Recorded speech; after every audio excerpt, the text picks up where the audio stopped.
Olá, minha gente, muito bom dia. Hoje, dia 10 de abril, dia precioso para nós. Uma manhã fantástica com todas as oportunidades que Deus tem nos dado para transformar esse dia numa verdadeira obra de arte. E hoje, no programa Café com Bispo, nós estamos felizes de celebrar essa data com você. Aqui ao meu lado direito, nossa querida amiga, irmã Loide Nogueira. Muito bem-vinda, Loide. Obrigada, meu bispo. Bom dia. Bom dia, pastor João. Bom dia, Bom Loide. dia você que está aí do outro lado. Olha, hoje está um dia maravilhoso. Eu convido você a vir conosco para essa plataforma de estudo maravilhoso. Muito bem, também me encontro aqui à minha esquerda com meu querido amigo, meu irmão do peito, João Silveira. Muito bom dia, nobre pastor. Bom dia, meu querido bispo. Bom dia, digníssima Loide. E bom dia a você que nos prestigia. Eu digo nos prestigia, mas na verdade a nossa intenção, o intento nosso, é que você seja muito privilegiado ouvindo aquilo que da parte de Deus nos for concedido a falar aos nossos ouvidos. Muito bem, nós estamos aqui, pastor João e demais amigos, pastores que nos assistem, né? Nos ouvem, nos assistem. Nos ouvem pela rádio, mas nos assistem também nas redes sociais. Nós estamos imersos num registro de Lucas, o apóstolo, que fez um apanhado fantástico. É o único documento, digamos, canonizado que nos remete aos primeiros momentos, os primeiros passos da igreja depois da Assunção de Cristo, o livro de Atos dos Apóstolos. Esse livro foi escrito assim com a delicadeza e a precisão de um homem fantástico, apoiador, incentivador e proclamador do Evangelho, companheiro de Paulo e de outros mais na jornada apostólica. E hoje já estamos no capítulo 9. Se você vem nos acompanhando, nós estamos no versículo 19 do capítulo 9 desse livro histórico do Novo Testamento. E eu vou passar a fazer a leitura, mas antes que eu comece, quero dar uma dica a você. Agora mesmo, a partir das 9h30 da manhã, nós temos um encontro terapêutico aqui na igreja, aqui na rua Santo Antônio, número 14, bem no Recanto dos Vinhais. É um encontro de facilitação, um encontro onde a gente tem uma roda de conversa, uma roda de boa fala, refletindo sobre a vida. E eu louvo a Deus por essa oportunidade que Ele nos concedeu de estar compartilhando e sendo compartilhado também por cada história fantástica da vida de cada um que decide repartir conosco a sua experiência, decide repartir conosco aquilo que tem aprendido com Deus e com a vida. E tem sido muito legal. A partir das 9h30, essa terapia em grupo tem sido uma bênção para todos nós que estamos aqui dominicalmente. É um momento que nós encontramos para cooperar com aqueles que estão vivendo alguma aflição, com aqueles que estão sofrendo algum tipo de dano emocional. E você é nosso convidado para estar conosco nesse domingo a partir das 9h30 da manhã. Muito bem, aqui no versículo 19, Saulo passou alguns dias com os discípulos de Damasco, mas logo pôs mãos à obra, sem perda de tempo, pregando nas sinagogas que Jesus era o Filho de Deus.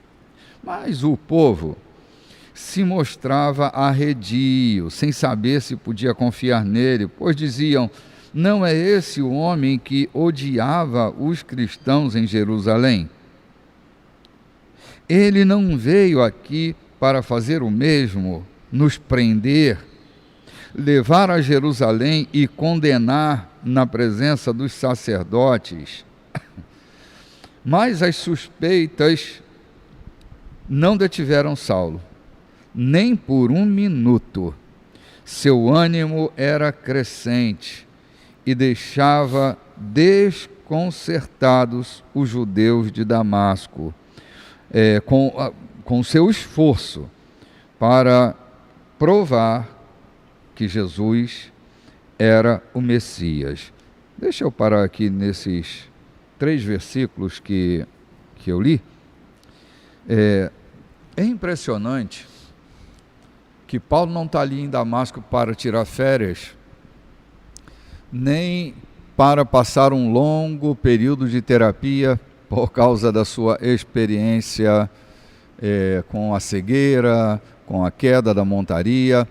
Ele está ali agora com seus véus descortinados, enxergando com clareza o Messias que era Jesus. Ele está ali para proclamar, ele abraçou a causa da fé com a sua vida. Não era uma mudança de religião, era uma mudança de vida. E ele assume essa nova postura tão rapidamente ele tenha podido se erguer da experiência que ele teve e do seu compartilhamento com os discípulos de Damasco. Certamente um período de instrução, de reflexão, e Paulo está agora livre para caminhar em todas as sinagogas que ele vai se deslocando, sendo o grande apologeta dessa estrutura messiânica de Jesus. Quem podia contestá-lo? Um homem que tinha o conhecimento e a habilidade que ele tinha, se tornou um inconteste.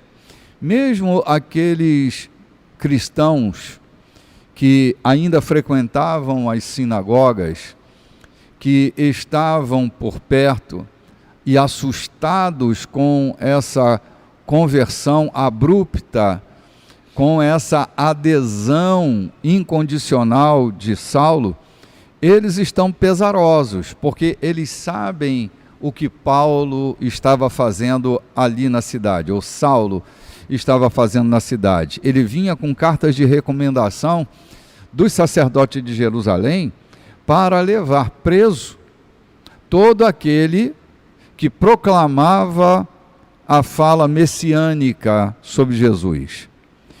E agora ele passa por uma experiência em profundidade. Era uma mão divina no coração dele, mudando a natureza dele. E quem é que pode acreditar nessa experiência tão abrupta?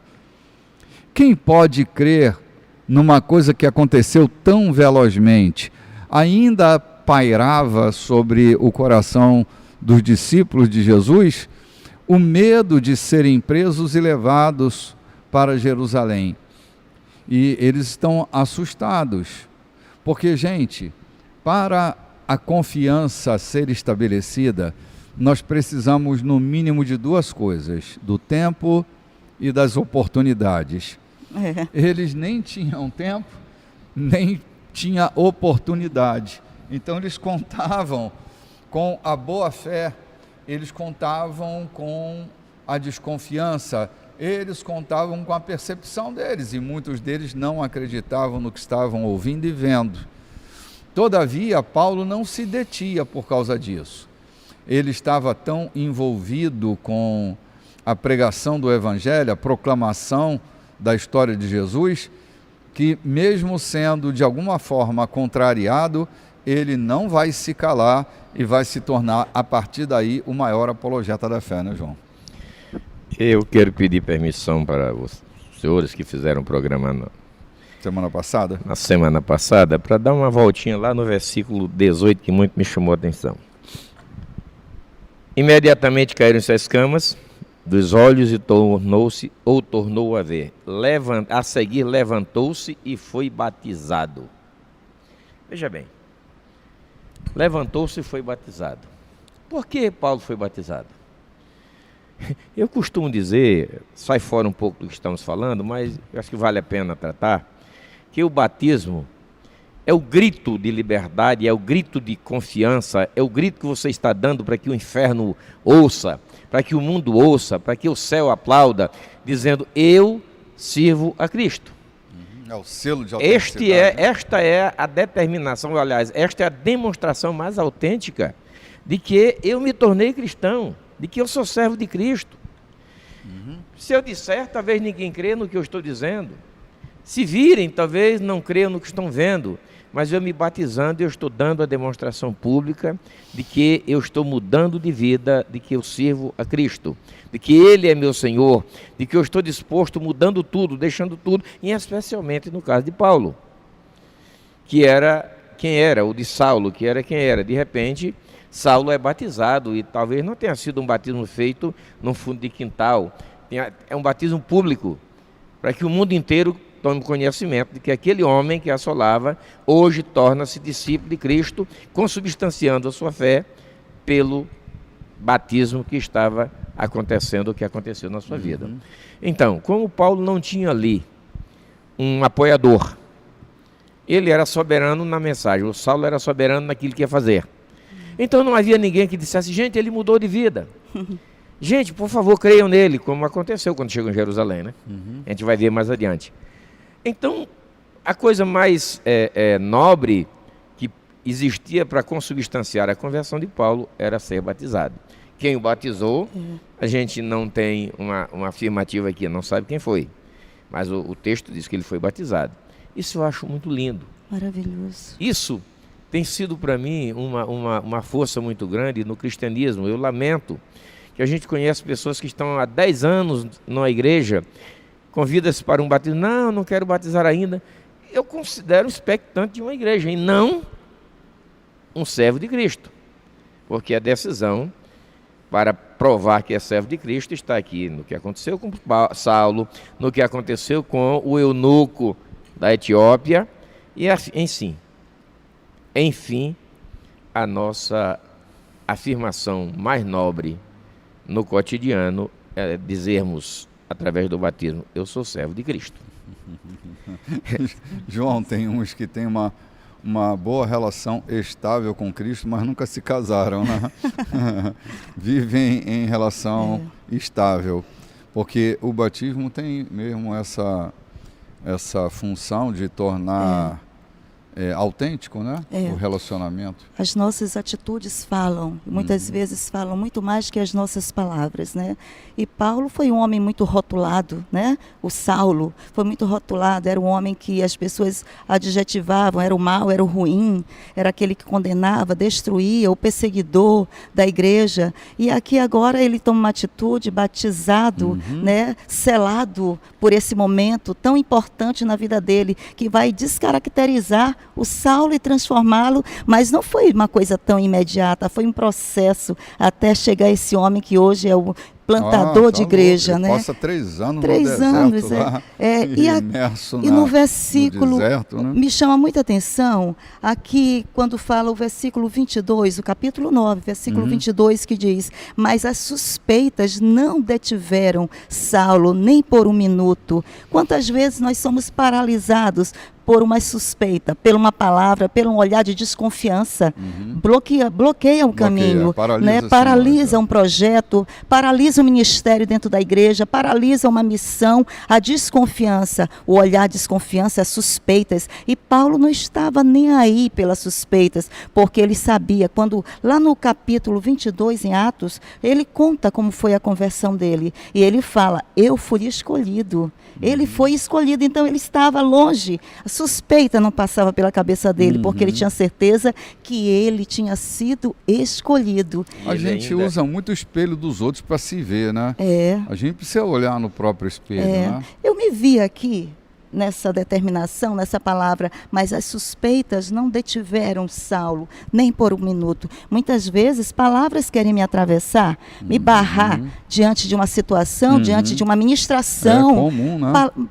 Muito comum, bispo. Palavras querem me atravessar, me barrar, suspeitas. Será que ela é capaz mesmo? Será que ela pode? Será que é isso tudo? Confiável? Será que é confiável? Será que é isso mesmo que está apresentando? Sabe? Mas como eu estou, dentro de mim tem uma palavra de quem eu sou, quem me chamou, e está tão fresco na minha mente que essas suspeitas vão embora. Sim. Vão embora. O próprio Paulo informa, nesse testemunho que ele dá da sua vida, ele diz, de modo que eu não fui desobediente à visão celestial. Ou seja, é possível que quando a gente se esbarre com alguma coisa que queira nos atravessar e nós cedemos, é que a visão celestial não está tão nítida na nossa vida. A nossa humanidade está dominando o momento da nossa vida, que não é para ser isso. Quem tem visão celestial vai em frente e não desobedece. Vai e vai mesmo. Vai mesmo. Eu tenho dito que toda vez que a gente se levanta de manhã e olha no espelho, há duas imagens ali. Aqui está lá e aqui eu vejo. E nem sempre eu vejo aqui está lá. Sim. Se eu sou atravessado pela crítica, pela censura, pela condenação, pela acusação dos outros, pode ser que nesse momento eu me veja não com a minha lente, mas eu estou vendo a minha vida pela lente dos outros. E isso, na grande maioria das vezes, é imobilizador, é paralisante. Sim. É bom sabermos que nós não somos a expectativa do outro. Nem dá para ser, não né? dá. Eu não sou a expectativa do outro. Porque assim, Lloyd, a insatisfação que eu tenho ao lidar com o outro, nem sempre é uma insatisfação com a estrutura do outro, mas com a minha própria. Eu crio expectativas desnecessárias, expectativas que eu não controlo. Aí eu começo a sofrer porque eu não controlo aquilo que eu quero que o outro faça, diga, se comporte, Isso. Entende? Isso. Aí o sofrimento vem. Paulo sabe da oposição, ele sabe da resistência, mas ele não deixa se deter por isso, porque, como disse o pastor João, ele sabia e queria ser fiel à visão que ele recebeu. Isso. É essa fidelidade àquilo que a gente acredita que ajuda a gente a se ver livre das garras de quem quer que seja. Isso. E aqui ele segue seu caminho. Agora, o que eu acho interessante também, a gente passou rapidinho, é que o seu ânimo era crescente. Era crescente. Não era uma gangorra. E deixava desconcertados. Olha aqui, os judeus. A habilidade dele era tão grande, João. Tu imagina como ficou desconcertado o povo que ouvia nosso irmão Estevão em alguns capítulos atrás. Que não era tão habilidoso quanto Paulo. Isso. Estava cheio do Espírito Santo, cheio de sabedoria. Agora vem Paulo, que de igual maneira desconcerta. Ele arruína com a percepção dos judeus, com a defesa dos judeus. Ele é tão preciso na sua apresentação oral, que ele deixa assim, eu não vou usar outra palavra, vou usar a mesma, desconcertado. Não conserta ninguém, desconcerta. Ele deixa nego de perna bamba, né? Com taquipsiquismo, né? Com taquipsiquismo. A mente trabalhando confusamente. Tamanha era a habilidade e a força que Paulo impingia na divulgação do Evangelho. Isso me anima muito, hein? Eu tenho aqui um comentário a fazer, no versículo 21 e partindo para depois do 24.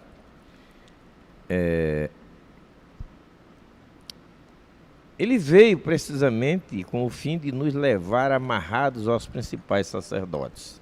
Diziam os cristãos que estavam em Damasco. Já havia cristãos em Damasco. Já tinha decorrido mais de 8 anos da ascensão de Cristo, né? E então, havia cristãos em Damasco. Quando Paulo chega, na intenção de amarrá-los e levá-los, eles não creram que Paulo havia mudado.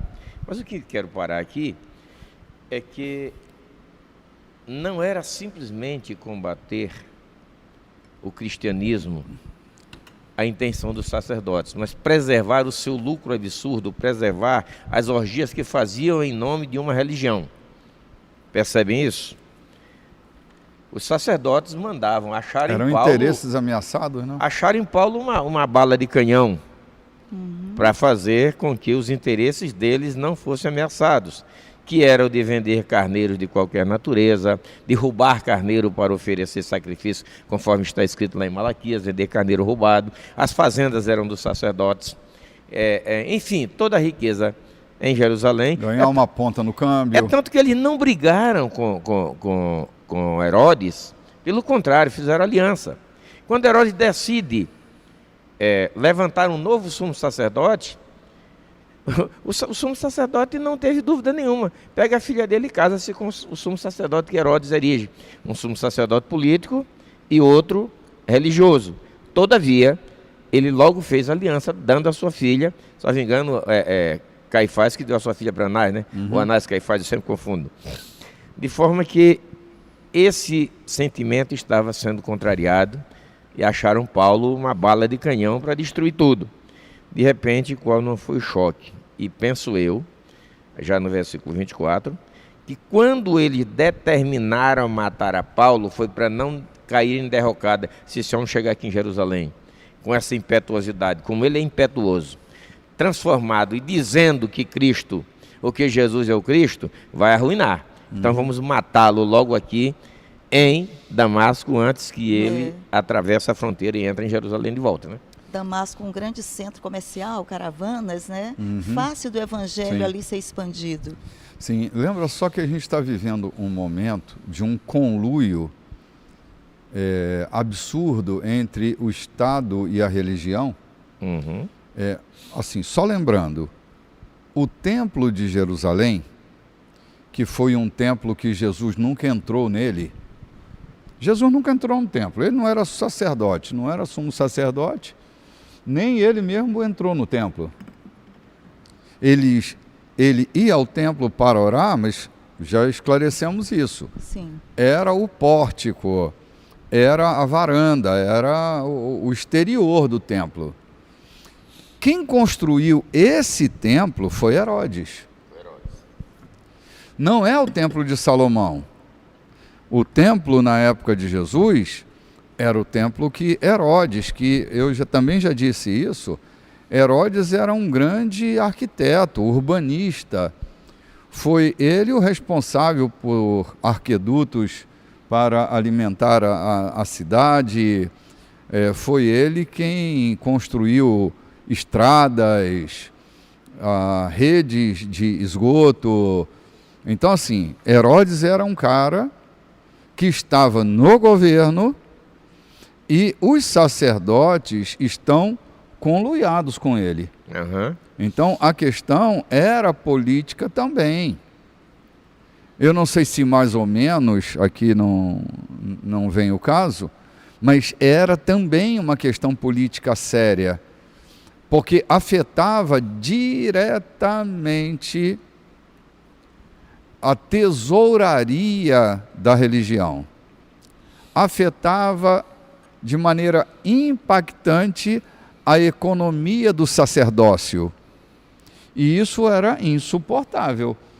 Então, vamos acabar com esse negócio dessa religião aí, porque ela é uma praga para todos nós. Não foi o argumento que eles usaram, dizendo que a autoridade de Cristo era acima da autoridade de César, e muitos dos nossos irmãos foram mortos porque diziam que Jesus era o Senhor, o Kyrios, o grande Senhor, acima de César, e morriam por causa disso. Então, muitos desses argumentos eram nessa direção. Já chega o momento de Nero governar aí o império. E Nero foi alimentado e alimentou uma revolta contra os cristãos porque ele sentia seu governo ameaçado, sentia sua pessoa ameaçada. Ele percebia a sua divindade, entre aspas, a sua divindade ameaçada. Jesus Cristo é o Senhor. Nós vamos ali tomar um cafezinho e voltamos já já.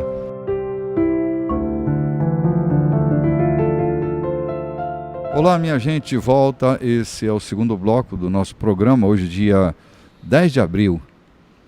Meu Deus, como está correndo de maneira célere a nossa agenda, né? Já é dia 10 de abril, estamos chegando no meio do ano novamente.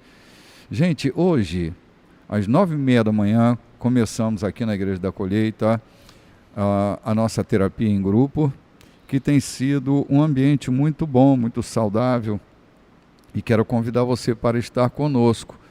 Você que quer desfrutar desse momento terapêutico, dessa roda de conversa, tem sido um tempo tão bom, tão aproveitável. Começa agora às 9h30 da manhã e você é nosso convidado aqui na rua Santo Antônio, número 14, no Recanto dos Vinhais. Estou aguardando por você.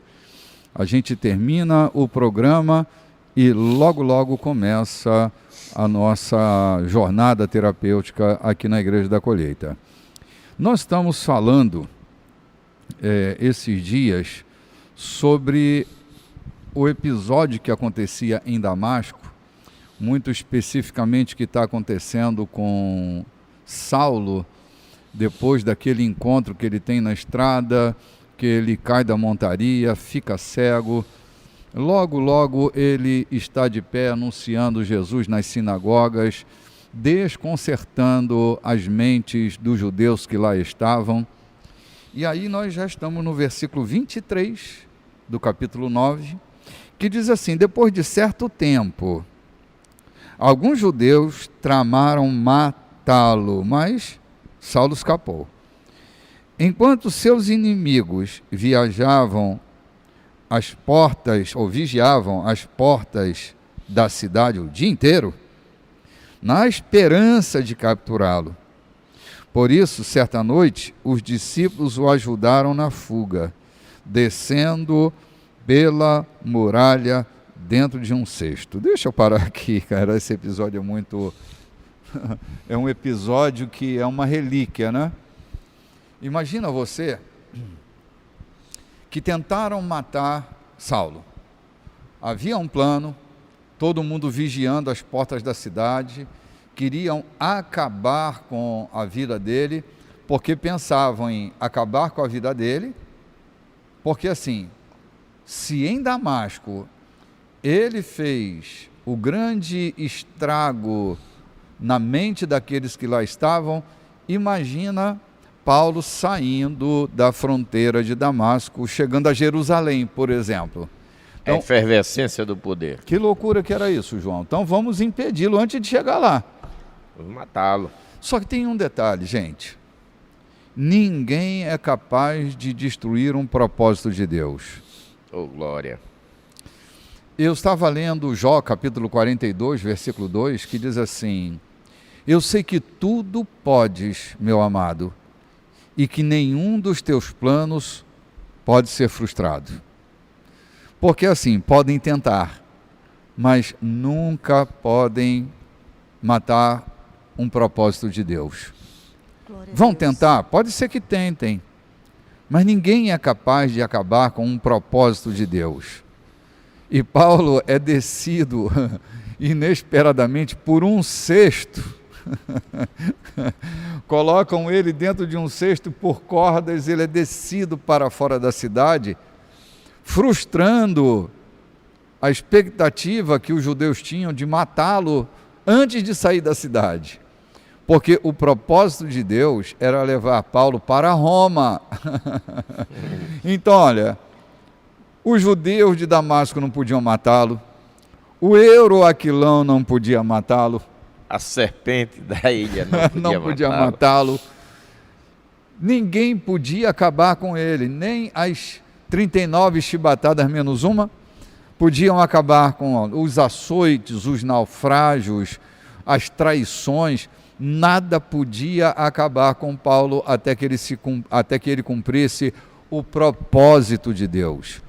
Então, se alguém tenta acabar com a tua reputação, se alguém tenta acabar com a tua vida, acabar com o teu ministério, acabar com... Sabe, fique tranquilo. Deus sempre terá uma estratégia não pensada. Verdade. Se tem gente vigiando você às portas da cidade, Deus arrumará um cesto na casa de alguém e cordas resistentes para descer você da muralha a fim de protegê-lo, para que o propósito se cumpra na sua vida. Fantástico isso, né? Fantástico.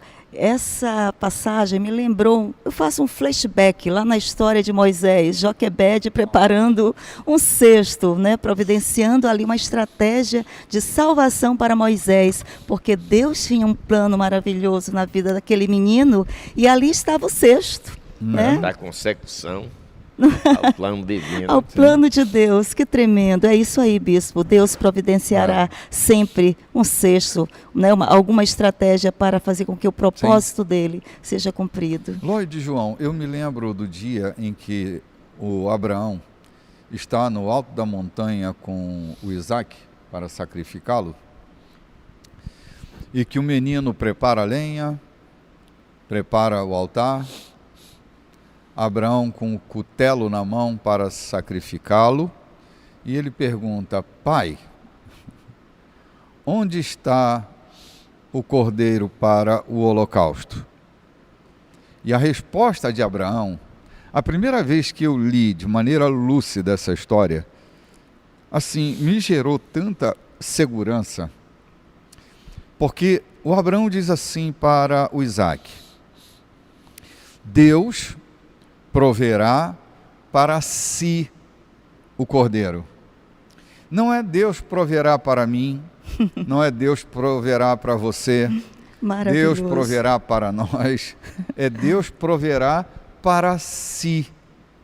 Se o propósito é de Deus, se o propósito é de Deus, a provisão está dentro da visão. Uau! Sabe, provisão? A favor da visão. Uau! Provisão é a providência para o cumprimento da visão. Espetacular isso que a gente aprende com Paulo aqui, né? A provisão estava ali para proteger o propósito. Deus tem um cesto, cordas e homens fortes para descê-lo pela muralha abaixo. Era a provisão divina. Era a providência para o cumprimento dessa missão de Paulo. Então, se você tem uma visão de Deus na sua vida, fica tranquilo. Provisão é providência para a visão. Ele é o dono da visão, então a providência virá, não se preocupe com isso, né? Isso aí, vai ter as cordas, né, necessárias, o cumprimento necessário para a promessa dele. Até um cordeiro preso pelo chifre no arbusto estará. Eu lembro também dos espias, né, quando foram espiar a terra lá onde que encontraram com aquela prostituta, e ela providenciou a Raabe. Ela escondeu aqueles espias e providenciou a corda para descer os espias pela janela. Quer dizer, Deus sempre vai providenciar. Oh, que coisa tremenda. Deus colocou as cordas lá. Deus colocou as cordas lá, né? Para esconder, a estratégia sempre estará por perto da missão e da visão. Se vocês se lembram, todos esses episódios estão ligados à semente do Messias. Moisés escondido no cesto, Raabe. Olha, Raabe era uma prostituta e ela aparece na linhagem do Messias. Olha aí. Então, todo o movimento, até aquela perseguição do Herodes, né? A tentativa era acabar com a semente messiânica. Era acabar com Jesus. E sempre Deus tem uma provisão. Deus manda José para o Egito para quê? Para proteger Judá. A semente estava no lombo de Judá. Dizem até que aquela tempestade do mar da Galileia não foi uma tempestade normal. Dizem que foi uma estratégia de Satanás, atípica, uma estratégia de Satanás matando Jesus, afundando o barco, matando Jesus no meio do mar. O plano salvífico não estava completo, ou não se concretizaria. Mas eu queria pegar aqui um gancho no versículo 23. Mas os seus discípulos tomaram de noite. Quem que tomou? Os seus discípulos. Então o que é que Paulo estava fazendo em Damasco? Propalando, falando coisas. Ou Saulo, o que é que estava fazendo em Damasco? Apenas falando, sem objetivo? Apenas divulgando o evangelho sem uma coordenação? Não. Paulo era muito organizado, ou Saulo até então, naquilo que fazia. E aqui diz que os seus discípulos, ele havia formado discípulos.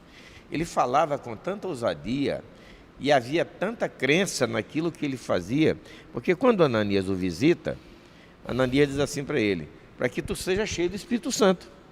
Percebe isso? A gente está falando desde o começo aqui que o Espírito Santo é o protagonista de todo o decorrer do livro de Atos. Então, quando Ananias o visita, Deus me enviou aqui para orar por ti, para que tu recobres a vista e seja cheio do Espírito Santo. O homem cheio do Espírito Santo não teme quem está guardando a porta da cidade para matá-lo. Oh, glória. Não teme as estratégias de inimigo nenhum. Nem mesmo os sacerdotes poderosos que estavam em Jerusalém, os mesmos que o mandaram, estavam aguardando para matá-lo. E ele volta para Jerusalém. Então, um homem cheio do Espírito Santo faz como Estevão, a sua própria vida não lhe é preciosa. Importante é que o Cristo seja difundido, o Cristo seja, na verdade, anunciado. Então, Paulo formou discípulos. Paulo pregava e anunciava, mas formava talvez uma grande igreja ali em Damasco. Os cristãos que estavam em Damasco estavam ali pela fuga da perseguição em Jerusalém. Talvez estivessem desorganizados, sem igreja, sem organização. Paulo chega ali, prega o evangelho, organiza uma igreja e forma discípulos. Que bênção. Discípulos que o respeitavam, que o amavam e que entendiam que o plano de Deus não era que ele fosse morto, mas que assim como ele estava fazendo em Damasco, faria em toda Judéia, Samaria e até os confins da terra. Outra coisa que eu preciso dizer aqui rápido, às vezes alguns não entendem. Que portas? É que as cidades de então eram todas muradas e só entrava na porta aqueles que fossem liberados para entrar. Então a cidade de Damasco tinha muralhas muito grandes. Diz que a cidade que ainda existe é mais antiga do mundo. E ela tinha suas muralhas muito fortes. Ninguém podia subir as muralhas e nem descer, a não ser numa estratégia divina, encetada por aqueles discípulos de Paulo, descendo num cesto. Veja que coisa boa é essa de estar seguro nas mãos de Deus.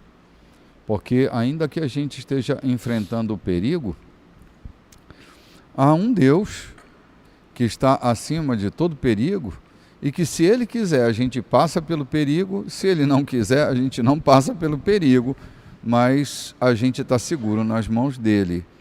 Ele é Deus, continua sendo Deus e agindo da mesma maneira que sempre agiu. Amém. Eu me sinto feliz por causa disso. Estamos indo agora para o versículo 26 do capítulo 9, que diz assim: de volta a Jerusalém, que era o que eles temiam, né? De volta a Jerusalém, Saulo procurou os discípulos, mas todos estavam com medo dele. Não confiavam nele nem um pouco. Então Barnabé lhe deu o maior apoio e o apresentou aos apóstolos. Ele defendeu Saulo, contando como tinha visto Jesus e falado com ele na estrada de Damasco, e como arriscava a vida por defender com ousadia o nome de Jesus em Damasco. Ponto aqui. Só para a gente dar uma paradinha e perceber aqui a presença de um homem que interferiu de uma maneira fantástica na vida da igreja. Nosso querido irmão José, que foi apelidado de Barnabé.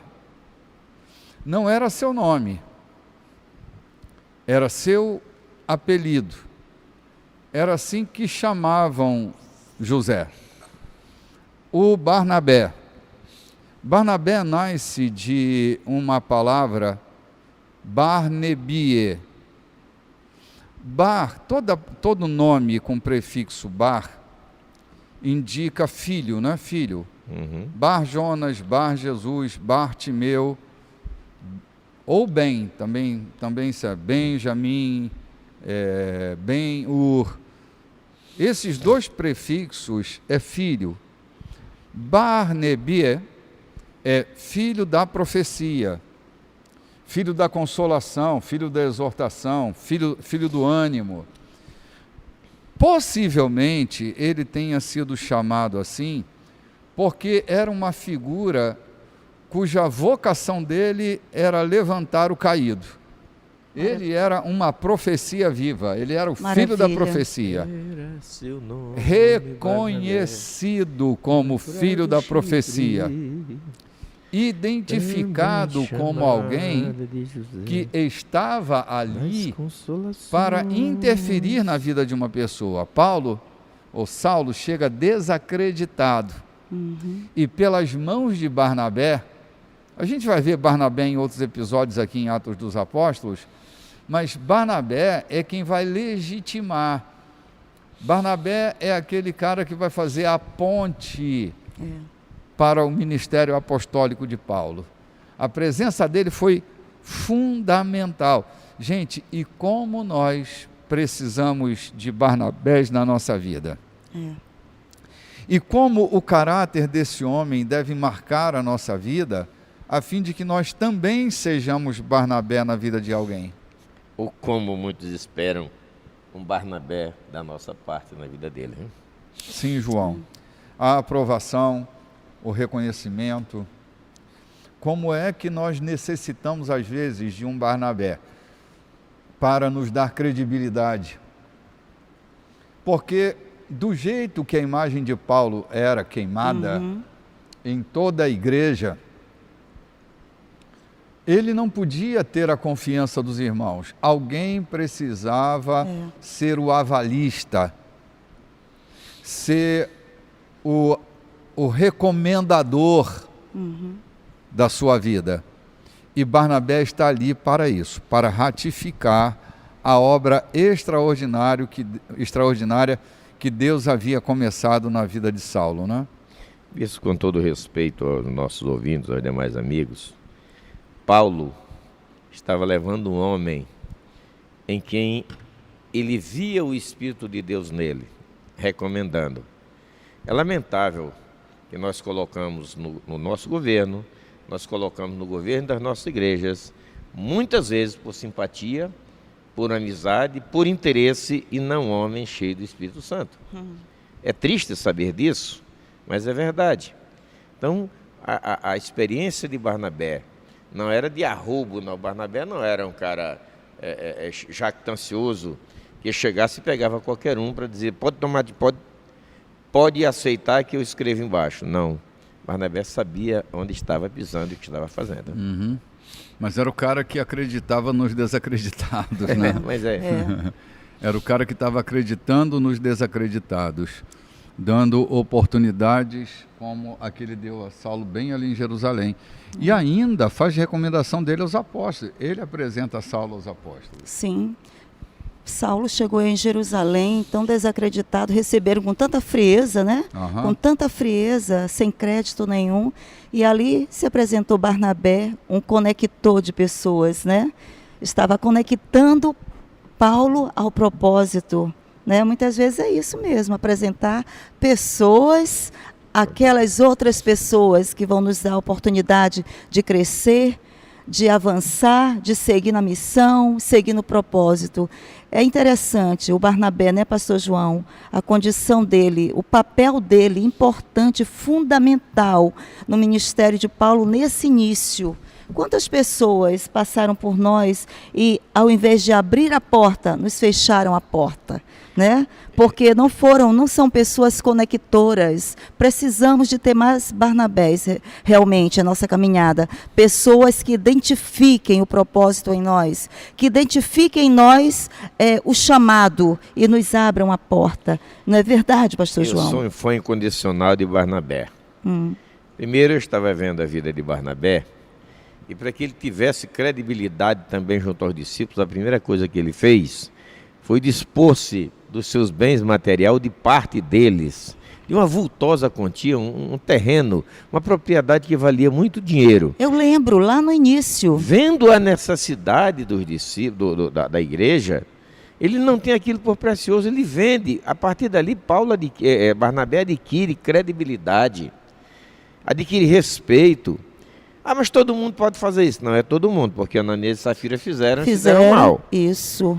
Ou seja, não foi porque fizeram mal feito, fizeram também com seus interesses pessoais. E Barnabé não tinha interesse pessoal. A gente vai encontrar Barnabé lá adiante, dando maior suporte para João Marcos. Enfim, eu sou um fã incondicional de Barnabé, por ser um homem de uma conduta ilibada, um homem que não podia ver. Até o Conjunto Milad canta um hino lindo. Era seu nome, conhece? Conheço. Barnabé, natural de Chipre, né? Conheço. E aqui o texto que a gente estava lendo diz o seguinte: introduziu Paulo a discutir com uma das mais ferrenhas religiões da época, que eram os helenistas. E Barnabé era descendente, era filho de helenistas, entendeu? Da cultura, da filosofia de Heleno. Ele não se incomodou com isso, não. Cristo era o Cristo. Isso. Conectou o quê? Paulo aos apóstolos. Olha aí, o homem que faz conexão. E é isso que nós precisamos, de pessoas conectoras. Sim, porque a vida da gente se move nas conexões, né, Isso. A vida, ela é feita nas nossas conexões, nos nossos contatos, nas nossas apresentações. Agora, se tornar recomendável é outra coisa importante e preciosa para a gente pensar, né? A gente vive hoje num mundo em que a gente tem muita dificuldade de recomendar alguém, né? Sim. Porque as decepções pelas quais a gente passa não são pequenas. Ah, eu queria um pedreiro aqui para fazer um trabalho na minha casa. Aí você vai fazer uma recomendação e o pedreiro não faz aquilo exatamente que havia sido programado. Pronto. Então, muitas pessoas evitam até de recomendar alguém, né? O Barnabé, ele recomendou, ele falou bem de Paulo aqui, ó. Ele falou, lhes contou como Saulo tinha visto o Senhor no caminho e como o Senhor havia falado com ele. Olha aqui, Barnabé não perdeu tempo em recomendar esse precioso amigo. Exatamente. Gente, ser esse elo de ligação entre as pessoas é de extrema importância para nós cristãos. O caráter de Barnabé me impressionou muito. Eu escrevi um opúsculo há uns anos atrás sobre o caráter de Barnabé. Eu me encantei com a vida dele. É um nome que não aparece tantas vezes assim, mas a sua importância... Gente, foi o primeiro cara a conectar Paulo com o mundo da evangelização. Foi o homem que deu a Paulo o primeiro passo na promoção dessa carreira dele, da carreira apostólica. Se o evangelho chegou à Europa, foi pela influência de Barnabé na vida de Paulo. Isso mesmo. A primeira viagem apostólica, quem está no comando não é Paulo, é Barnabé. E vocês perceberam uma coisa, que Não seria um discurso de Barnabé, uma pregação, uma prédica de Barnabé numa tribuna? Se houve Estevão fazendo um longo discurso, se houve Pedro, João, mas Barnabé não. Barnabé não bota uma gravata e um paletó e sobe na tribuna para dizer que ele é o cara porque está atrás dirigindo uma igreja com a gravata e um paletó. Ele bota a mão na massa e vai buscar os não acreditados e trazer para o lugar que deve ser.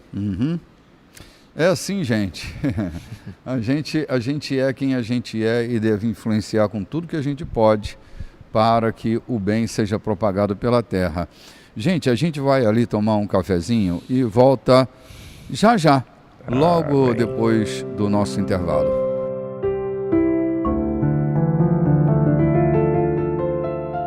Muito bem, gente, estamos de volta. Esse é o terceiro bloco da nossa programação. Hoje, dia 10 de abril de 2022. Estamos agora falando sobre o grande acontecimento que foi a conversão de Paulo, como Paulo é tirado para fora de Damasco pelo um cesto, porque os judeus de Damasco estavam procurando matá-lo, estavam à porta da cidade para que Paulo não saísse, e se ele tentasse sair, seria preso e iam acabar matando ele. Ele escapa fugindo por um cesto, preso em cordas, pelos discípulos que estavam lá em Damasco, e agora ele está em Jerusalém. Estamos aqui no versículo 28. Paulo chega a Jerusalém e encontra-se com Barnabé, que faz essa ponte de conexão entre Saulo e o colégio apostólico que lá estava. Ele vai recomendá-lo, e aí chegamos aqui no versículo 28, que diz assim: dessa maneira, Saulo foi aceito por eles, entrando e saindo de Jerusalém sem ser interrogado, pregando com toda a liberdade no nome do Senhor. No entanto, teve problemas com um grupo dos helenistas. Envolveu-se numa discussão com eles, e o grupo planejou matá-lo. Caramba, todo mundo querendo matar o cara, né?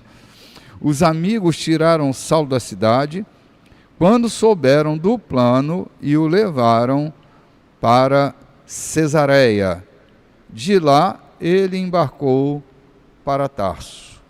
Depois disso, a perseguição foi amenizada e a igreja caminhou em paz por um tempo. Por todo o país, Judeia, Samaria, Galileia, foi constatado seu crescimento. Tudo era permeado por um profundo sentimento de temor a Deus. O Espírito Santo estava com eles e os fortalecia. Eles cresciam maravilhosamente. Ponto. Gente, olha que narrativa precisa de Lucas, ao falar dessa perseguição que Paulo já estava entendendo que isso ia acontecer, né? O dia em que ele está na casa do Ananias, ele diz: olha, importa muito que ele padeça pelo Evangelho. Ele vai sofrer muito. Estava escrito. E agora ele está se movendo de um lado para o outro, perseguição, tentativa de homicídio. Não era uma vida muito simples e muito fácil. Havia muita tensão. E, a despeito de tudo isso, a igreja crescia. A igreja, ela gozou de um pequeno tempo de paz, e por toda parte onde a igreja chegava, onde os discípulos chegavam, ali o nome de Jesus era divulgado, a adesão à fé era maciça, a igreja cresceu muito nesse período e nos próximos, né? E as perseguições foram, na verdade, grandes elementos que estimularam o crescimento e o avanço da igreja. E a paixão que a vida de Jesus produz, ela ia angariando simpatizantes, ia angariando homens e mulheres de toda sorte, porque a vida de Jesus é uma vida muito empolgante, e as pessoas iam se unindo a ele por uma participação viva, e Lucas não deixa de narrar isso, o Espírito Santo. Isso. Era o Espírito de Deus que movia toda essa articulação. Era Ele quem criava sede no coração das pessoas. Era Ele que criava essa condição faminta na alma humana. Era Ele quem convencia o homem do pecado, da justiça, do juízo. Era Ele mesmo quem fazia esses contornos todos. Olha que Paulo está ali. Os helenistas, eles eram judeus que abraçaram, ou eram gregos que abraçaram a fé. Então, boa parte deles vem dessa cultura helênica, da Helena lá dos gregos, né? Então, a condição deles era uma condição de um saber diferenciado, alguns deles infiltrados pela gnosis, mas Paulo estava ali, combatendo com tanta clareza que esses caras o odiaram e tomaram uma decisão: vamos matá-lo, vamos acabar com ele. Não dá para parar, se não dá para parar ele no argumento, vamos pará-lo de alguma forma. Ele não pode mais continuar porque está estragando o nosso plano, né? Logo lá no início, na conversão de Paulo, Paulo conta isso lá no capítulo 22 de Atos. Ele conta assim com muito detalhe a fala dele, como ele viu essa experiência, e ele fez duas perguntas que é muito interessante já no início da conversão dele. Ele perguntou: quem é o Senhor? E Jesus respondeu. E depois ele fez outra pergunta: o que devo fazer, Senhor? Então, Paulo, a trajetória de Saulo estava recheada dessa solução, dessas duas perguntas respondidas pelo Senhor: o que eu devo fazer? Então ele estava fazendo aquela trajetória baseada naquela reflexão, naquela pergunta. Eu gosto muito de perguntas, bispo, porque eu creio que por trás das perguntas estão as grandes respostas, as respostas, a solução.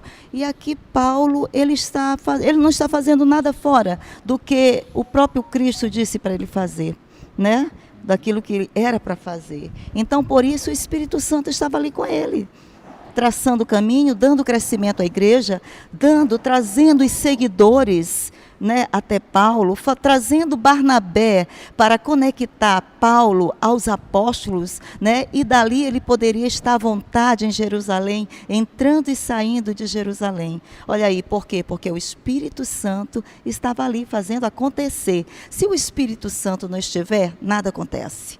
Vai ser barulho de nós mesmos, mas não do Espírito Santo. Se formos apenas com os nossos planejamentos, né, apenas com a nossa força, vai ser apenas barulhos. Mas o Espírito Santo, como diz aqui nesse versículo, diz: estava com ele, dando crescimento e fazendo tudo acontecer. Não há vida sem ele, né, João?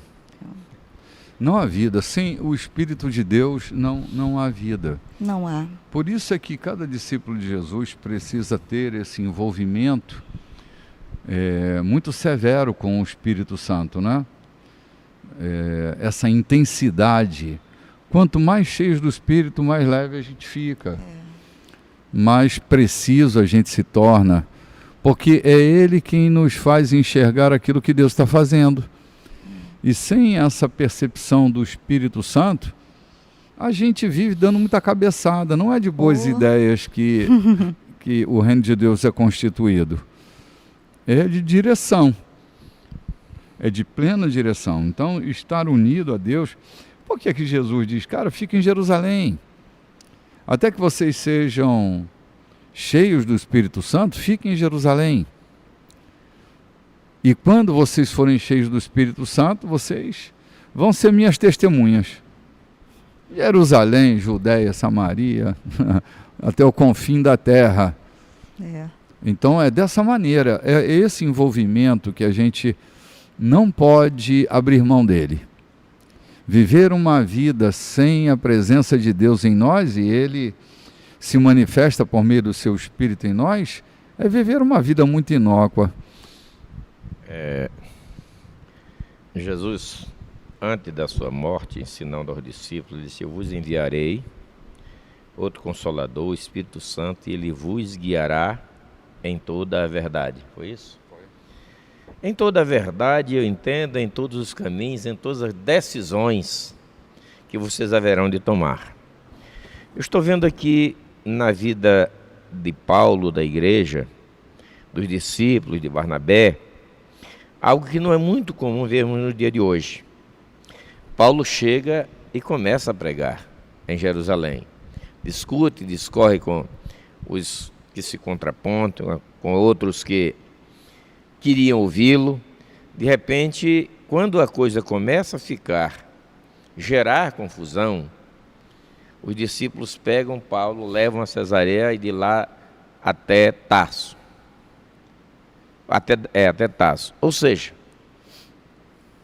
há lideranças que estão há anos e não tem crescido a comunidade onde vivem, a comunidade evangélica, a comunidade científica, a comunidade social, e se negam por conta de um direito, se arroubam por conta de um direito, se arroubam por conta de achar que é ancião daquele lugar, e não cedem. O que é que o texto diz aqui? Quando os discípulos viram que já começou a confusão surgir, versículo 30, tendo isso chegado ao conhecimento dos irmãos, no versículo 29 diz que ele discutia e eles procuravam matá-lo. E o texto diz, e tendo chegado ao conhecimento dos irmãos, eles os enviaram, levaram a Cesareia, e de lá levaram para Tarso, e a igreja, na verdade, tinha paz em toda a Judéia, Galiléia e Samaria. É melhor se afastar um pouco, viajar um pouco, deixar o comando na mão de quem está comandando, para que não haja guerra, para que não haja discussão, para que não haja nada, para que haja paz. Eu falo isso em comunidade, eu falo isso em empresa, eu falo isso. Se você é o gerente de uma empresa por tanto tempo, mas não desenvolve, está arranjando atrito com os seus funcionários, com os seus liderados, passe para alguém, vai viver com tranquilidade, aposente-se, busque um outro canto para viver, mas deixe aquela comunidade em paz. O Espírito Santo tem tanta sabedoria, guia com tanta sabedoria, que pega os irmãos, conscientiza eles a levarem Paulo, tirarem dali, porque o momento era de crescimento da igreja e não de confusão para a igreja. Exatamente, cara. Exatamente. Eles sabem que precisam se mover, deixar a igreja caminhar com liberdade e crescer, o crescimento que vem de Deus. João, o crescimento da igreja não é resultado das nossas estratégias humanas. A igreja cresce baseado no princípio do agricultor. Deus é esse agricultor, ele é o dono da igreja, ele é o Senhor da igreja. Todo o crescimento da igreja que vem das nossas estratégias, eles são muito perigosos, sazonais. Mas o crescimento que Deus dá é o crescimento de uma estrutura saudável. Então, é Deus agindo no meio da igreja, é o Espírito Santo. Quando eu leio em Atos dos Apóstolos, dia a dia acrescentava ao Senhor os que iam sendo salvos, O que haviam de ser, né, ou os que haviam de ser. Imagina você de que essa responsabilidade de acrescentar a igreja não era dos evangelistas propriamente dito, não era uma estratégia montada pelos líderes da igreja, era o Senhor quem acrescentava. Quantas vezes, a gente liderando a igreja se sente cansado porque fez tanto para produzir um resultado tão minguado, porque a gente está no comando, não deixa Deus comandar. Porque quando Deus começa esse comando, Ele ele sabe exatamente, né, a distribuição dos talentos, que é a 30, 60 e a 100. Está na mão dele a distribuição desses talentos. Também está na mão dele o crescimento, né? E a gente precisa estar sereno com relação a isso. Senão, a gente fica se culpando, a gente fica se responsabilizando, Arranjando se sobrecarregando, procurando o culpado, quando a questão não é exatamente essa. É o que é que Deus está fazendo. Era essa a posição de Paulo. O que Deus está fazendo, né? O que o Espírito Santo está me mostrando? Porque foi isso que Jesus disse, eu só vejo aquilo que eu vejo o Pai fazer. E ele perguntou logo no início, o que eu devo fazer, Senhor? Né? Foi a pergunta inicial. Pois é essa pergunta, lógica, que a gente precisa estar fazendo. Porque assim, nós não somos cooperadores de Deus na sua seara? Ou Deus que é o nosso cooperador? Sabe, às vezes eu tenho visto pessoas chamando Deus para cooperar com elas. Elas inventam a moda, criam uma história e correm para Deus vir correndo socorrê-las. Ou seja, Deus, assim, invertemos a polaridade. Ao invés de eu ser cooperador de Deus, Deus se torna meu cooperador, pelo menos na minha cabeça, né? Eu vou fazer a obra de Deus. Quem faz a obra de Deus, rapaz? Deus faz a obra dele, né? Isso eu tive dificuldade um tempo desse, discorrendo com um colega, que numa determinada comunidade aí pelo interior, todos os anos fazem uma festa. Eu chamei de festa, o festejo, né? Então, me convidaram para essa festa. Eu disse, eu vou, no primeiro dia, se eu ver Jesus lá, eu fico, senão eu vou embora. Mas que ele não pode estar se é uma festa para ele. Se eu sei que vocês passaram madrugadas orando para que a alimentação para os visitantes tivessem, hospedagem para eles acontecessem, recurso para pagar o pregador, para pagar o cantor acontecessem, mas eu não tomei conhecimento porque vocês oraram pedindo para que ele assumisse o lugar da festa. Eu estou entendendo que vocês estão assumindo e pedindo para ele prover as necessidades físicas de vocês. Então, se eu não ver aqui o coxo se levantando, o cego andando, ou coisas extraordinárias acontecendo, eu vou entender que ele não veio. Ele não veio porque ele pode não ter sido convidado. O bispo está dizendo, quando nós assumimos essa posição e não deixamos que ele assuma essa posição, é possível que ele deixe acontecer sem todavia vir na nossa festa, vir no nosso culto, vir na nossa igreja. É verdade, João, possível é. Não prestavam um culto lá no templo de Herodes para Deus sem a presença dele lá? Sem a arca, né? Sem a arca. Eles sabiam perfeitamente que não havia nada, e Jesus sabia. Jesus chega e revela para eles. Quando ele quebra aquele pau ali, ele estava fazendo o quê? Dizendo, para que serve um culto aqui, se a presença do meu Pai já não é mais com vocês?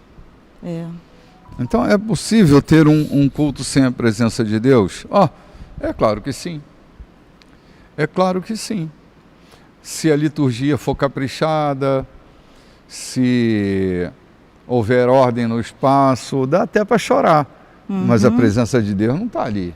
Isso aí. É possível. Paulo, escrevendo aos Coríntios, vocês se lembram bem, ele diz, vocês se reúnem para pior. Uma igreja que se reúne para piorar a vida das pessoas. É possível isso? Claro.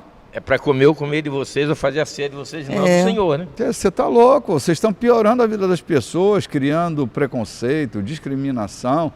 Vocês se reúnem para pior, não é para melhor que vocês se reúnem. Então, é possível que a gente tenha um culto, que tenha uma liturgia, que tenha um lugar, e a presença de Deus não está ali. Quer dizer, não está ali manifesta como o Deus daquele lugar, né?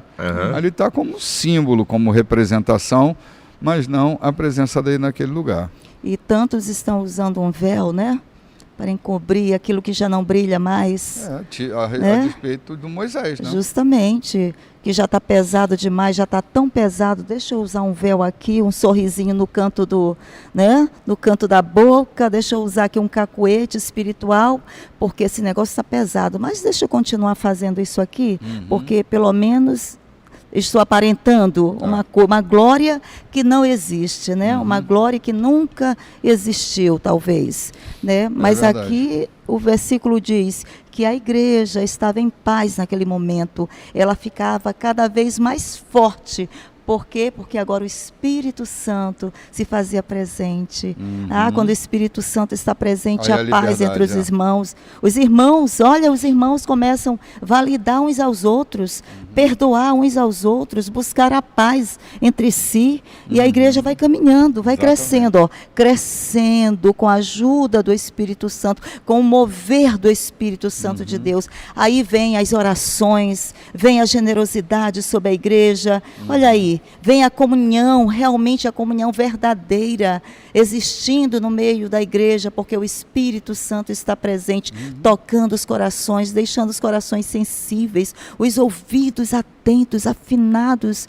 Ai, que coisa boa é a presença do Espírito Santo de Deus. Maravilha.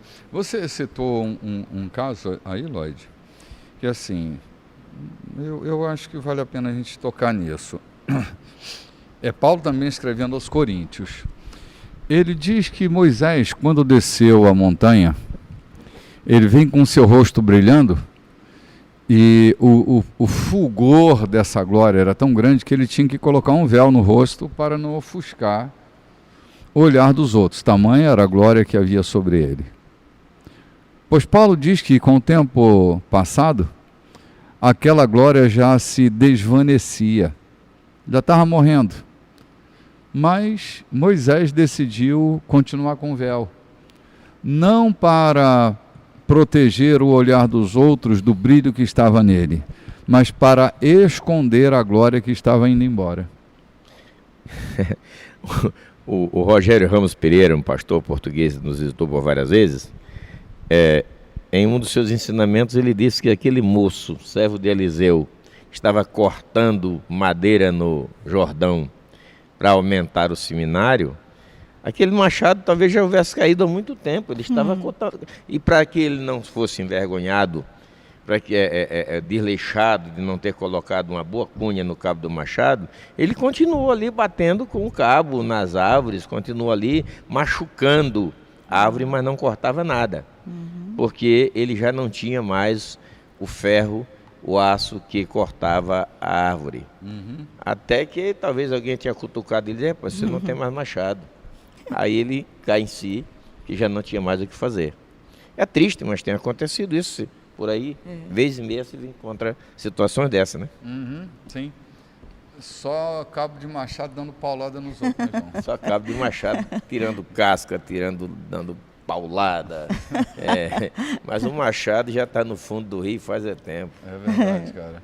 É possível, gente, é possível. Olha, nós do gênero humano, nós temos nossas maneiras de proteger aquilo que a gente quer sustentar. E a gente usa os véus, são vários véus, né? A gente está sempre usando um véu para não mostrar aos outros que a glória passou, que eu vivo do passado, não do presente, porque no presente não resta muita coisa, né? Então eu vivo só das memórias do passado, aquilo que aconteceu há 20 anos atrás, há 30 anos atrás, e agora o que tem acontecido, né? Então é a coisa do véu de Moisés, né? Vamos tapar para ninguém perceber que a gente não está com nada, né? A glória do passado, né? A glória presente tem que ser maior. A palavra de Deus diz que a glória da segunda casa se torna maior do que a glória que foi da primeira casa. É o Cristo ontem e eternamente, né? Hoje onde é que está? O que está acontecendo com ele? Onde é que está o Cristo de hoje?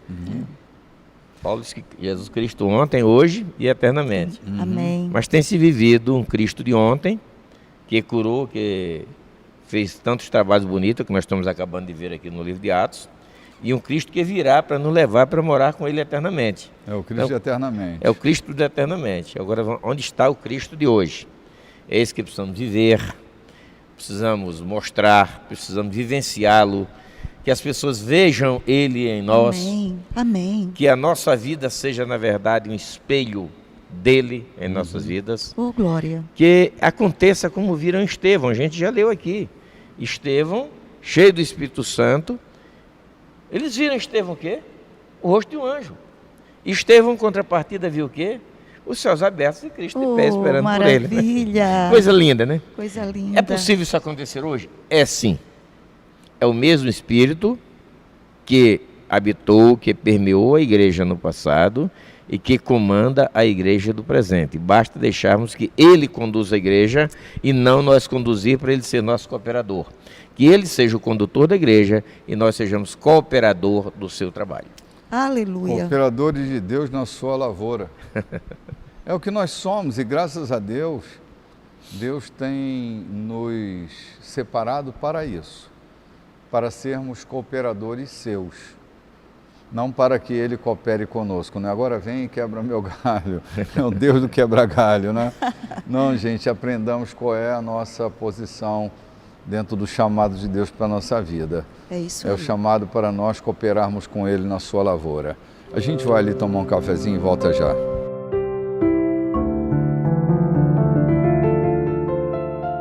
Olá, gente, estamos de volta. Esse é o quarto bloco da nossa programação.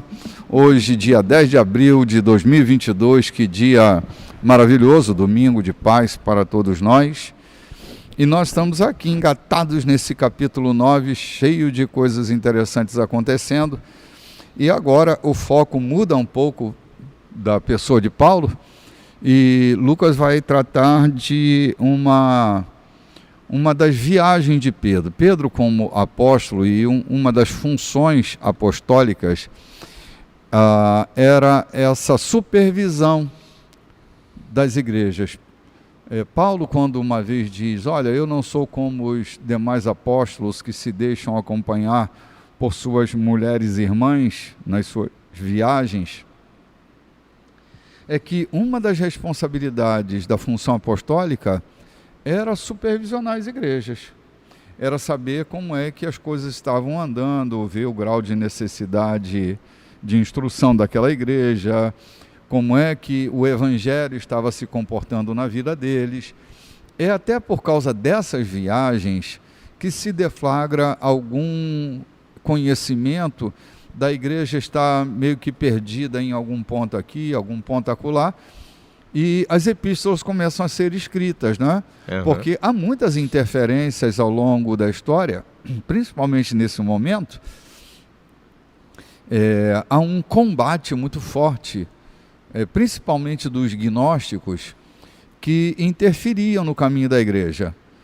E aí os apóstolos começam a notar que há coisas que precisam ser melhor ensinadas, que precisam ser documentadas, e as cartas apostólicas começam a ser escritas ali depois do ano 50, né?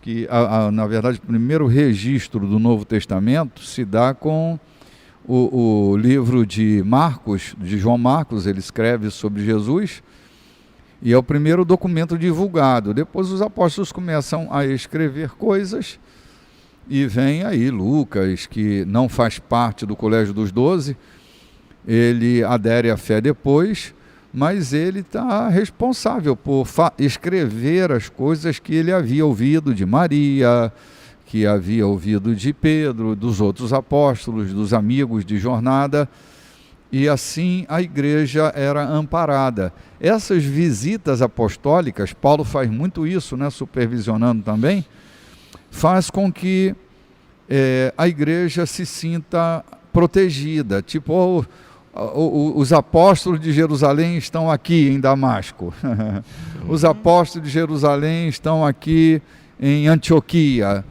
Sabe, era um privilégio receber os apóstolos que vinham de Jerusalém, porque, se vocês se lembram, a mãe da igreja é Jerusalém.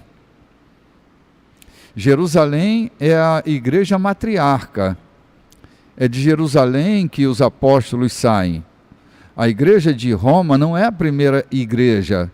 A primeira igreja é Jerusalém. Roma é também fruto da dispersão. Quando chegam cristãos dispersos de Jerusalém para dentro do território de Roma, e aí a igreja começa ali naquele lugar. Tem até uma grande ascensão por causa da influência do bispo que fica em Roma, do supervisor romano. E aí Constantino acaba por privilegiar a política eclesiástica, dando ao bispo de Roma essa primazia, né?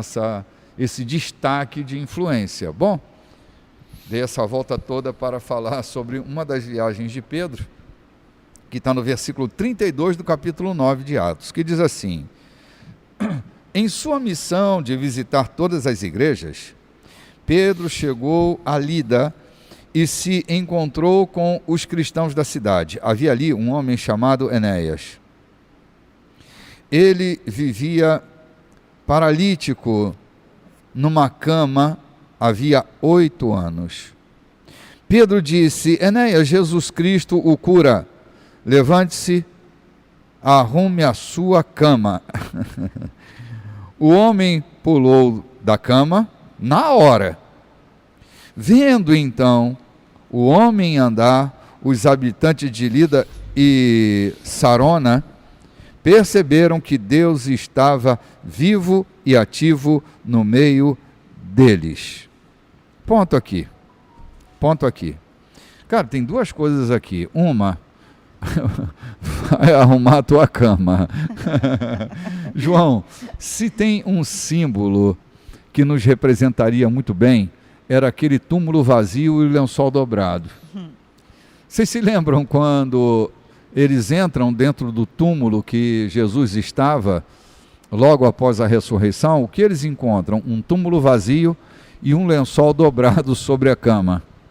E isso para mim é o símbolo da excelência. É o símbolo da excelência. Jesus não ressuscitou e largou a cama desarrumada, ele foi lá e arrumou a cama. Pedro está reproduzindo para o Enéas: Enéas, levanta e arruma a tua cama. Você está curado, Enéas, arruma a tua cama agora. Ou seja, protagoniza, seja excelente, não viva de qualquer maneira. Isso para mim é uma das lições mais importantes. É claro que eu estou puxando a sardinha aqui para minha brasa, mas eu acho que essa é uma lição que a gente não deveria desperdiçar.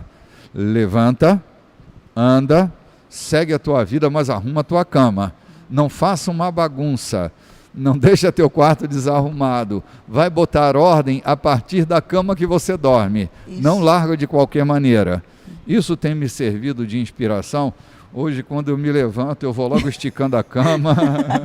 Dobrando os lençóis. Dobrando os lençóis. Digo, opa, vamos botar a cama em dia aqui. Cara, é tão bom quando você chega à noite e não está aquela coisa desarrumada, não é não? É. Bom, isso aqui é só um frouxo no meu comentário. Mas tem muito a ver, tem pano para as mangas nisso aqui. É lamentável que a vida eclesiástica ficou tão eufórica que muitas vezes a gente quer apenas botar o paletó e a gravata e não olha nem para a lâmpada que ficou para trás da gente se a gente ligar, porque a nossa missão é estar na tribuna. Verdade. E Pedro aqui diz: não te euforiza, não fica tão contente a ponto de esquecer que debaixo de ti tinha uma cama que precisa ser arrumada. Isso. Cuida disso,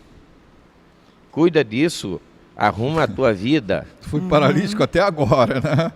Lembra que do endemoniado gadareno que Jesus, que queria seguir Jesus disse: não, volta para tua família, tua casa, conversa cara. com a tua casa. Vai lá consolar teus irmãos, vai lá arrumar a casa, né? Depois encontra um paralítico andando com uma cama, um ex-paralítico andando com uma cama nas costas e perguntaram: ei, o que tu faz andando com a tua cama nas costas dia de sábado? Não é permitido. O que me mandou, o que me curou, me mandou que eu levasse minha cama para casa. Toma o teu leite e anda. Então, esse comentário que o senhor fez tem muito a ver realmente com a nossa necessidade de estarmos atentos para arrumar as coisas. Não só de tribuna vive uma igreja, né?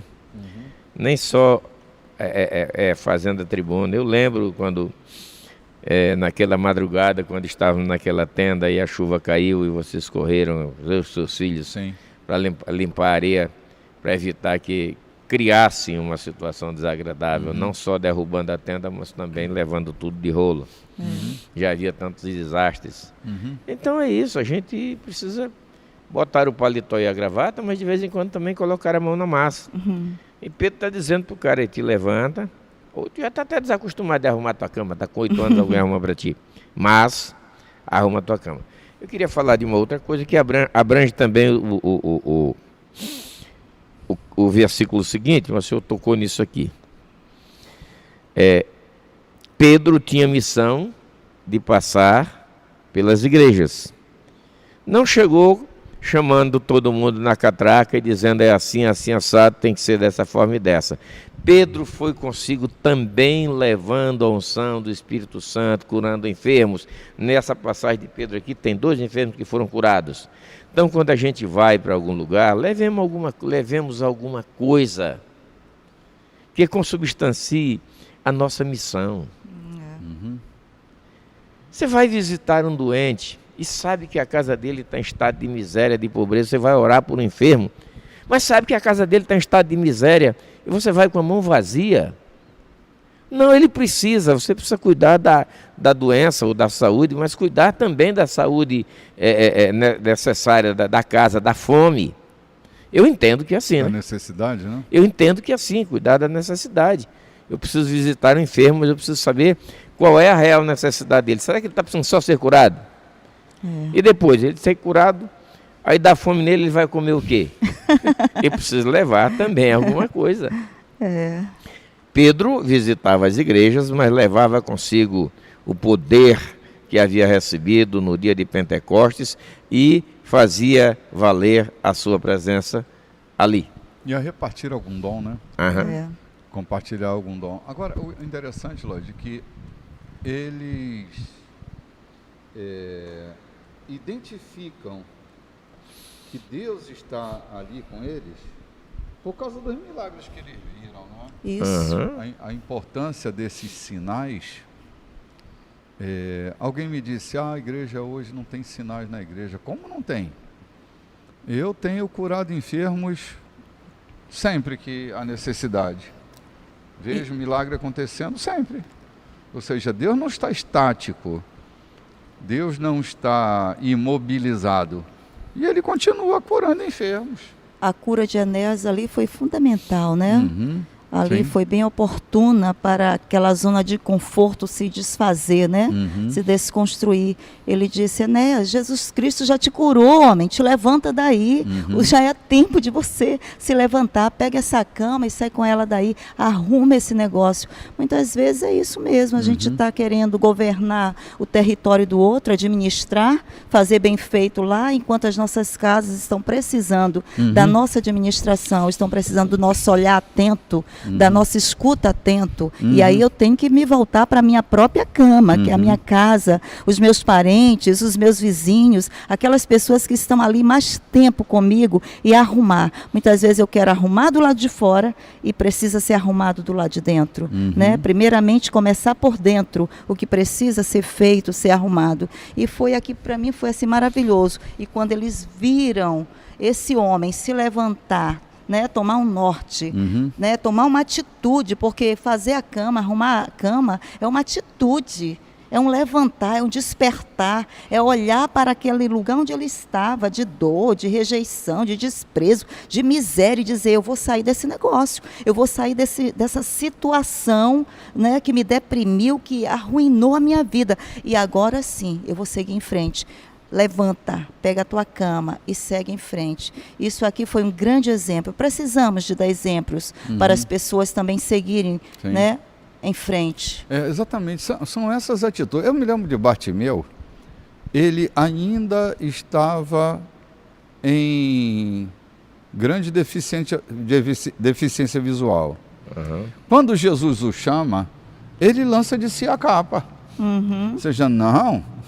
Essa capa que me identifica como um pedinte, um dependente do outro, essa capa, essa identidade não é minha mais, eu vou jogar essa identidade fora. Não, eu ouvi uma voz e vou seguir com uma nova identidade. A partir de agora, eu não sou mais o dono dessa capa. Minha capa... A capa era, na verdade, a grande identidade social do sujeito, né?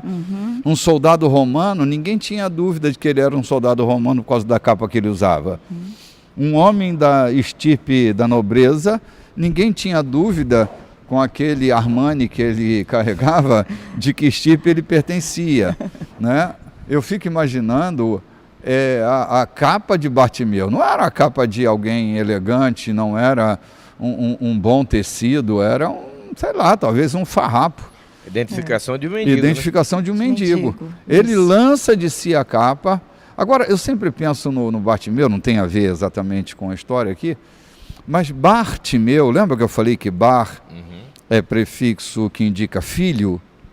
Bartimeu é filho de Timeu. Timeu é muito amado. Bartimeu é filho do muito amado. Agora, tu imagine a contradição que esse cara vivia. Ele era filho do muito estimado, do muito amado. O pai dele era Timeu, né? Filho de Timeu. E ele vivia na mendicância. Aí. Que frustração, que conflito. Eu imagino que havia muito diálogo interno em Bartimeu. Eu tenho a impressão, João, que Bartimeu sonhava que um dia ele pudesse ver. Embora o texto diz que ele era cego desde a infância, eu tenho a impressão de que dentro dele havia uma voz que dizia: você vai ficar curado um dia. Quando ele ouve Jesus dizer, né? Bom, quando ele ouve que Jesus está passando por ali, e ele começa a gritar, né? Yeshua ben Davi, Jesus, filho de Davi. Olha que ele sublinha adjetivamente que Jesus era o Messias, o descendente de Davi. Não era Jesus de Nazaré, ele não grita Jesus de Nazaré. Ele conhecia a linhagem. Ele sabia, então ele vai lá e toca no messianismo de Jesus. Jesus para, não é possível, todo mundo me chama de Jesus de Nazaré, esse cara me chama de filho de Davi, tem alguma coisa estranha aqui, né?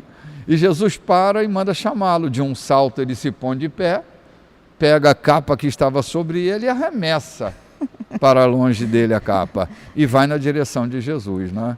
Eu acho impressionante, cara, como a gente tem que arrumar a cama, atirar essa capa para longe, trocar de nome quando for necessário, não é não? Justamente. Até trocar de nome quando for necessário. Claro, troca de nome, troca de identidade, troca de vida, não é não? Justamente. Então, é o que está acontecendo aqui. E logo Pedro está se deslocando para a região de Jope, que diz assim: em Jope havia uma discípula chamada Tabita, nome que quer dizer gazela no grego. Ela era bem conhecida por fazer o bem e ajudar os outros. Enquanto Pedro visitava a região, ela adoeceu e morreu. Os amigos prepararam seu corpo para o funeral e o puseram numa sala apropriada. Alguns discípulos ouviram que Pedro estava nas vizinhanças de Lida e enviaram 2 homens que o convidaram para ir com eles. Pedro concordou e eles o levaram à sala em que o corpo de Tabita havia sido posto. Suas velhas amigas, na maioria viúvas, estavam chorando na sala. Elas mostraram a Pedro peças de roupa que Gazela havia feito. Pedro retirou as viúvas da sala, ajoelhou-se e orou. Depois ordenou à morta: Tabita, levante-se. Ela abriu os olhos e, quando viu Pedro, sentou-se. Ela tomou pela mão, ele a tomou pela mão e a ajudou. Em seguida, chamou os cristãos e as viúvas, apresentando-a viva. A notícia do milagre correu toda a cidade de Jope. Com isso, muitos passaram a confiar no Senhor. Pedro ficou um longo tempo na cidade como convidado de Simão, o curtidor de couro. Caramba, que impacto! Esse episódio me lembra alguma coisa que aconteceu na casa dos meus avós. Eu não era nascido ainda. quando uma tia minha havia morrido. E ela era muito novinha, uma menininha. E quando meu avô chegou, minha avó estava chorando à porta e ele questionou o que estava acontecendo e ela disse: José, a menina está morta. Essa história ele me contou, eu ouvi dos seus próprios lábios. Claro que eu conheci essa minha tia, minha avó ratificou a conversa. E ele disse que se aproximou daquele corpinho que estava sobre uma cama, um corpinho gélido, rígido já. Pegou o corpinho nos braços e se lembrou que ali na região onde eles moravam, passava um mascate. E o mascate era um cristão e evangelizava enquanto vendia seus produtos. E ele falava sobre Jesus. Meu avô se lembrou das palavras do mascate e ele disse que pegou o corpinho no braço e disse: se Jesus é Deus, se Ele é o Messias, se Ele é o Filho de Deus, então Jesus, devolva a vida da minha filha e eu vou te seguir para o resto da minha vida. Ele disse que estava ali, de joelhos com ela nos braços, olhando para ela, e de repente ela abriu os olhos, abriu a boca e disse: mamãe, estou com fome, e saltou da morte para a vida. Isso impactou a vida dele e a vida de quem estava de maneira com muito sentido. Uma ressurreição, um impacto extremamente forte para a família e para todos que estavam ali. A cidade de Jope foi impactada a ponto de Simão, o curtidor, hospedar Pedro por um longo período na casa dele, para que o evangelho fosse apresentado, anunciado, proclamado. Então é impressionante como esse capítulo 9, ele é cheio de episódios interessantes, cheio de grandes aventuras, e o Espírito Santo sempre no comando de tudo, né, João? O que nós estamos falando aqui é exatamente desde o princípio, o Espírito Santo comandando, fazendo a obra acontecer. Amém. Eu quero parar só um pouquinho aqui na vida de Dorcas. Por que ela era conhecida? Era pela prédica dela, era pelo discurso. Dorcas era conhecida em Jope, amada por causa da sua generosidade entre as pessoas que viviam ali. E ela não era uma mulher rica, ela era uma mulher generosa. Esse deve ser o nosso papel. Não se preocupe não, que a sua generosidade pode te ressuscitar da morte. Ai, que bênção. João, imagina, a tua oferta chegou antes, as tuas orações e as tuas ofertas chegaram antes de ti aqui no céu. Nossa, que nós vamos ver no próximo capítulo, né? Nossa generosidade, ela nos antecede. E essa mulher tão generosa, né, conhecida por sua generosidade em dar cobertas, arrumar as roupas, providenciar o alimento, né, para aquela comunidade. Isso foi marcado de uma tal maneira que essa mulher não poderia continuar morta, sabendo que Pedro ia passar por ali. Vamos buscar Pedro, porque essa mulher tem um legado maravilhoso. Então, essa mulher merece viver. Então, aqui é uma história tremenda. Ainda não é chegada a tua hora. Ainda não é chegada a tua hora. Então, volta a tudo. Pedro, te faz presente, porque nós queremos Dorcas de volta. E Dorcas volta, a pedido de Pedro, Dorcas volta. Ela está agora de volta à vida, como testemunha, né, como uma lâmpada acesa daquilo que Deus é capaz de fazer na vida de um homem. Gente, nós estamos chegando bem aqui no fim do nosso programa de hoje. Estamos nos momentos finais aqui da nossa mesa de conversa, e foi bom estar com você hoje. Nós estamos todos os dias, na verdade, nas redes sociais, comunicando o Evangelho de alguma forma. toda terça-feira, às 19 horas, pontualmente, no Instagram da igreja, que é o @Igreja da Colheita, nós estamos com a nossa live chamada No Divã da Graça. E também toda quinta-feira, às 19h30, com o nosso encontro de oração. Nós estamos esperando por você. Domingo, às 9h30 da manhã, no nosso encontro terapêutico, e ao cair da tarde, às 18h30, no nosso encontro de celebração. No mais, eu me despeço de você essa manhã, desejando uma manhã fantástica, abençoada, rica em Deus, de toda sorte de bênçãos. Nos encontramos no próximo domingo, querendo Deus. Querida Loide. Bom, então, até lá. Até lá, meus irmãos. Forte abraço, gente. Forte abraço a todos vocês.